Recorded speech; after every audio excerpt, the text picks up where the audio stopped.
Welcome to the What's Haunting You podcast, where we work on healing that which haunts us. With me, Micah. Hi, welcome to the bonus episode of What's Haunting You with me, Micah. I wanted to pop in here because Mercury's retrograde, and I have been thinking a lot about some of the advice that's put out there during Mercury retrograde. And Sagittarius season is coming up, as is Thanksgiving, with Christmas close on its heels. So during the holidays, I am taking time off, but I wanted to throw this out there because I felt very strongly about it. And I'm going to just cover expectations if you do decide to text or contact someone from your past, and Sagittarius season, and the intensity of outside circumstances impacting you, how you can accidentally give your power away to someone else, and how not to. So let's get into it. The thing that's been triggering me the most lately, and I'm one of those people that said it, I'm guilty, I will say, is the don't text your ex posts. I know they're fun, they're captivating for social media purposes. I have used them in the past, but I started thinking about it, and I know that there's always people that are going to comment that it doesn't apply to them. Well, if it doesn't apply to you, you can move on. You have permission to move on. Just commenting and saying this doesn't apply to me is already giving your power away. So just scroll past, just move on. It's fine. But I get the sentiment because I have, like I said, shared it before. But I think we need to dig a little deeper to that statement. Because when planets go retrograde, I'm not an astrologer, so I'm going to simplify this. And yes, feel free to correct anything or clarify anything I say. But, every planet has its spin and its orbit in the universe, and every other planet has its own speed and cycle, and they're all different. And it's really neat to look up the different patterns that each planet makes. I have shared those before. They're gorgeous, but Venus especially.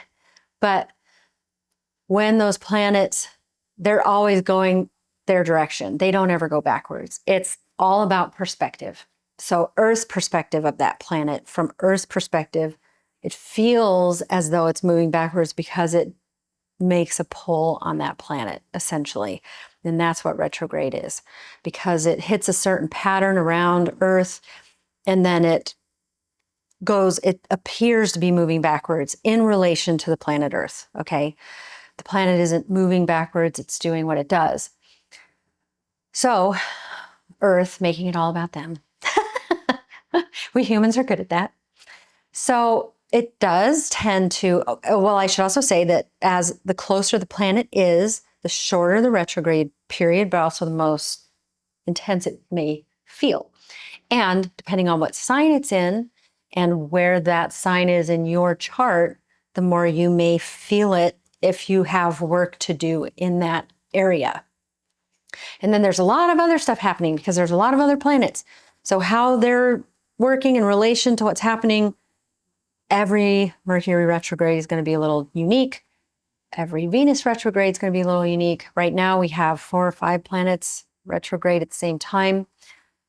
But again, those are a little more subtle and kind of working behind the scenes a little more because they're further away. But Mercury does rule communication and travel, which is why you have to just double check everything, because it makes everything a little more spinny. And it also invites us to move backwards, sometimes more times than other times.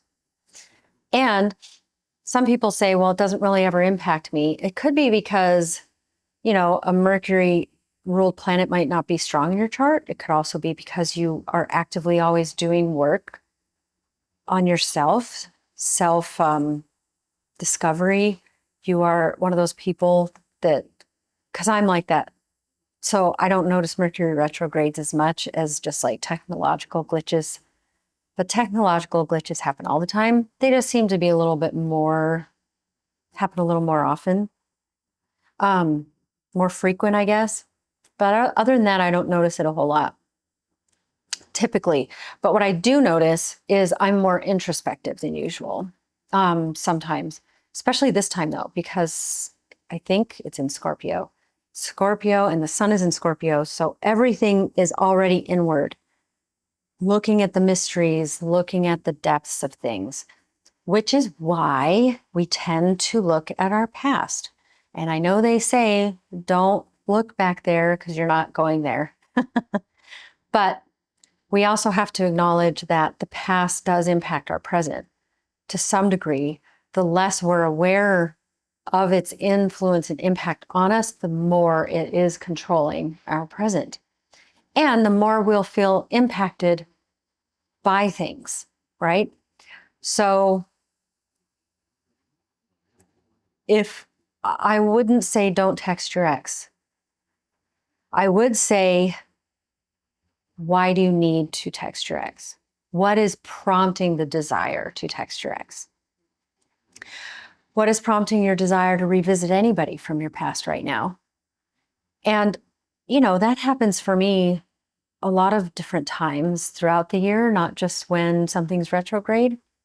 And it might be because something else is happening externally outside of my world that reminds me of someone or something. What is it that you hope to gain by reaching out to this other person? That's the question you ask yourself. And I ask myself that, and I'll be like, I just care about them. I just want to check in on them. I just want to keep that connection alive. Not because I'm getting anything from it, but because I love them. My love may change over time, and because it has to, for whatever reason, but it doesn't mean I don't love them and I don't care about them. And what's prompting it? Is it this feeling? Is it an unmet need? I mean, there might be something really legitimate about this person, something you never told them that you should have, to give them some peace of mind or some understanding around something. And then you're willing to let it go and walk away and everything is fine. But you feel you owe them something. It's almost selfless. It would make you feel uncomfortable to talk about it, which is why you haven't. But you're ready to open yourself up and be vulnerable in a healthy way that you feel would be helpful for them. That's more selfless. It's more altruistic. Not that you just want to unload on someone else. I'm not talking about that. To make you feel better, but maybe because you feel we all wrong someone on some level. And once you start to recognize that and acknowledge it, and you want to reach out and acknowledge it without expecting anything in return, but just because you feel like you owe that person, because you care about them, or if it's weighing on you, but not because you want to be absolved of your sins and feel like I did this. You got to be really self-reflective and honest with yourself. Is it going to do more for you or for them if you reach out? Or is it balanced? Is it a healthy give and take? Give and receive. So ask yourself a few questions, and if you are doing it because you don't like how you're feeling and you felt good with this person sometimes and you want to get those good feelings back, but those good feelings were less frequent than the not so good feelings, maybe you want to take responsibility for that and see how things go. Maybe let it breathe. When things are confused and clouded, regardless of whether Mercury's retrograde or whatever, it's really not the best time to act or to pull someone into that. Because if you really care about them, you wouldn't want to pull them into your muck with you. It's not really fair. Really loving someone maybe protects them from your mess a little bit. There's asking for help when you need it, and then there's just pulling someone in. And then there's know the difference. And then there's just wanting to open up with someone. You have some clarity around where you were at. You feel you can explain yourself. You care about them. It starts to clear up. That's when you reach out. When you can articulate really well what you were feeling, what you were thinking, without expecting anything in return. I don't need anything from you. Because I care about you, I'm sharing this. And you don't have to feel the same way. Those are the times to really reach out. I've reached out to an ex during Mercury Retrograde because I had a dream about them, and it was a lovely, you're being protected sort of a thing. And it felt important. I have certain dreams sometimes that feel like they're somebody trying to tell me something. So I ask, do you want to hear about this dream I had about you? If they say no, that's fine. It's not for them. And if they say yes, I tell them. They receive it graciously. And then we move on with our lives. Doesn't have to be a thing.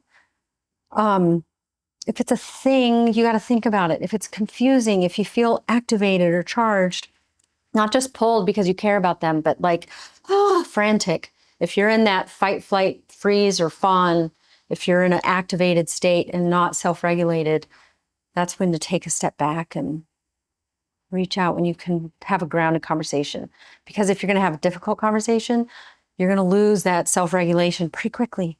And then they will, and then you both will, and it'll be right back to old patterns. Because typically people who have been couples, or even in relationship dynamics in general, whether it's friendships or family, you tend to go into old patterns unless you both actively work on changing your own pattern first.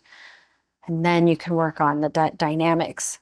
But it's really easy to go back into old patterns, especially the younger you were when you had those relationship dynamics. So these are all things to consider. I'm not saying don't text your ex. I'm saying, is there something you need from them? And I don't want to hear closure. Don't tell an Aries you need closure from another human being, because that is just handing your power away. I have been lucky enough to where people from my past still will have a conversation with me if I want to have it, because we care about each other still, even if our relationship dynamics have to shift. It's a beautiful thing, and I feel very blessed and lucky to have known such loving, wonderful human beings. But I have said things that I didn't realize I needed to say until they gave me the opportunity to say them. And it was really good. I got to say them, and I thought it would give me closure. They responded in the best way I could imagine them responding. Like, they heard me. There's really nothing to do about it because it's in the past. All right, But then I'm still stuck with those same thoughts. Well, we already had that conversation. They heard me.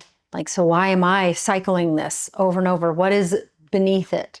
And I have to acknowledge what's beneath it, which goes to deeper layers that are developmental, that don't have anything to do with that person. It's just me projecting onto them something that I was trying to get from them specifically, only because on some unconscious level, they may have reminded me of what I didn't get from my caregivers as a child, So the only person ultimately that can give you closure is you, because you'll get what you think is closure from someone else.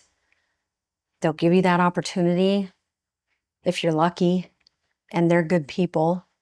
Thank God I have good people who have done their work enough to have conversations with me also, regardless of what we've put each other through. And I still will have old narratives and irritations come up. So something is triggering this. What is it that's triggering this outside of me? Because it's not them. This is old. This was settled.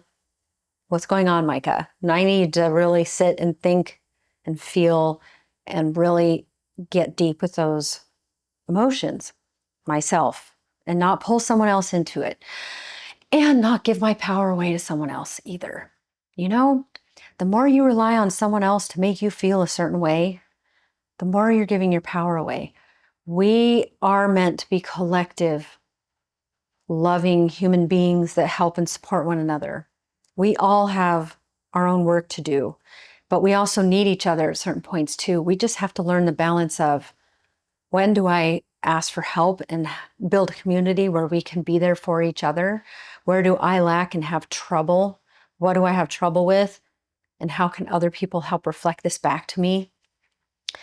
Where I can also counterbalance that and do the same for them. And it's cooperative, it's balanced, we're all engaged. We all can have healthy conversations when something doesn't feel balanced or healthy. And everyone is self-reflective enough to step back and say, okay, I need to look at this, and I apologize. That's, I think, the biggest thing this Mercury retrograde is teaching me. And I will write more. I probably will start a Substack. I'm thinking about the mother stuff that's coming up, because I think that's another theme that's happening right now. But there's a lot of answers I'm not ever going to get from my mother, but I'm digging into deep layers that I never imagined would exist within me. And it's a lot, and it's beautiful, and it's hard and uncomfortable. And my mom is getting to a place where I can't have conversations with her even if I wanted to. She can't give me what I need. But I can understand her more now, having been a mother and going through all the things that I've gone through. And I kind of wish that I would have recognized some of this stuff sooner. When I could have these conversations with her, she was more cognizant, but she isn't. And I'm dealing with that. And I think that's something Gen Xers are dealing with a lot right now. And I'm going to get deeper in that, probably in writing more first, because it comes out better in writing for me. So this next week that I'm posting this is the second to last week of November, the week before Thanksgiving week. And it's supposed to be an intense week, a little chaotic, energetically speaking. And a lot of stuff may come to the surface. Scorpio excavates. A new moon is coming, but it's like the Hades dark moon. It's not the best moon for intention setting, especially with Mercury being retrograde, because everything is confusing. We don't have all the information yet. We're going to be getting a lot more things revealed to us over this next week. And it might be uncomfortable, and we need to just ride the wave, take each day as it comes, not make any major decisions or plans until the weekend or next week. It's all going to lighten up. But after this week, it'll start getting easier. Sagittarius season moves in. Mercury starts moving direct. It is a process. It's gradual. And Sagittarius is very loud. It loves travel. It loves to journey. It loves adventure. So Scorpio makes us do the adventure and work within first and excavate anything so that we have our blinders off when we go on our external adventures and we get philosophical. That's what we're being prepared for. So we have some exciting stuff headed our way. We might have some really uncomfortable, icky stuff coming our way first. But if we can get through that and navigate that in a healthy way and rely on each other in healthy, cooperative ways, then we will know who our real people are, who the real ones are by the end of this week, and who's worth investing our energy in. Who those people who are just completely lovely all the time. And I have a lot of those people from my past that I can really count on. We might not communicate a lot, but when we communicate with each other, there's always a deep amount of love and reverence for each other. And sometimes you get more reverence with people from your past when you don't communicate a lot. And those relationships can feel light and beautiful and wonderful because you're not always in each other's, because there's fewer expectations.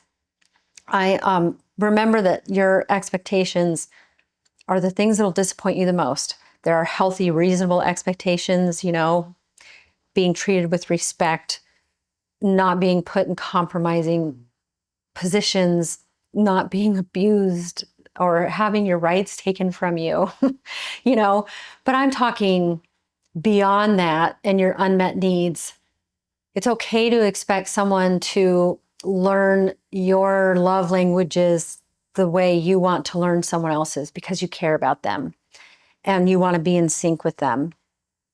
And then there's expecting someone to make you feel a certain way all the time and be everything for you all the time. And that's not fair to anybody. And again, it's disempowering to you.